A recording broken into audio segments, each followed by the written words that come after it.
ఒకవేళ మీరు protein intake ఎక్కువ తీసుకుంటే ఎక్కువ మజిల్ పెరుగుతుంది, ఎక్కువ ఫ్యాట్ లాస్ అవుతాం అనుకుంటే అది పెద్ద మిత్ అనమాట. కావాల్సినంత ప్రోటీన్ ఇంటేక్ మాత్రమే యూజ్ చేసుకొని మిగతాదంతా మీకు మోషన్ రూపంలో వచ్చేస్తుంది, వేస్ట్ అయిపోతుంది.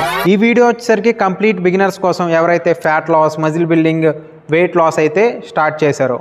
మీకు బిగినర్స్కి చూసుకున్నట్టయితే మీరు స్టార్ట్ చేయగానే ఎక్కడ జిమ్లో జాయిన్ అయినా ఎవరైనా చెప్పేది ఏంటంటే బాడీ వెయిట్కి 1 గ్రామ్ ప్రోటీన్ తీసుకోమని, లేదంటే మీరు ఎక్కువ యాక్టివిటీ ఉంటే 1.5 తీసుకోమని, లేదంటే 2 గ్రామ్స్ తీసుకోమని. అసలు ఎంత ప్రోటీన్ ఇంటేక్ తీసుకోవాలి? మీరు ఇప్పుడే జర్నీ స్టార్ట్ చేశారు కాబట్టి మీకు నార్మల్గా మీ గట్టిగా అనేది అంత ప్రోటీన్ ఇంటేక్ తీసుకోవడం అలవాటు అయ్యి ఉండదు. అసలు గట్టికి అంత హెవీ ఒకేసారి ఇవ్వద్దు. కాబట్టి మీరు స్లోగా అడాప్ట్ చేయాలి మీకు బాడీకి.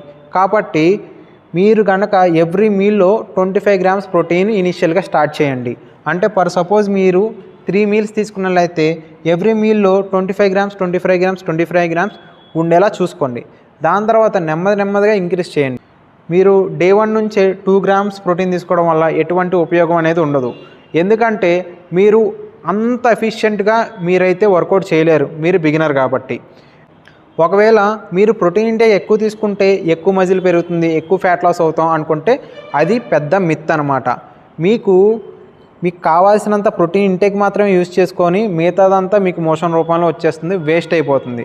కాబట్టి మీరు ఎంతైతే వర్కౌట్ చేస్తారో దానికి తగినట్టు ప్రోటీన్ ఇంటేక్ తీసుకుంటేనే మీరు తీసుకున్న ప్రోటీన్ ఇంటేక్కి ఉపయోగం ఉంటుంది.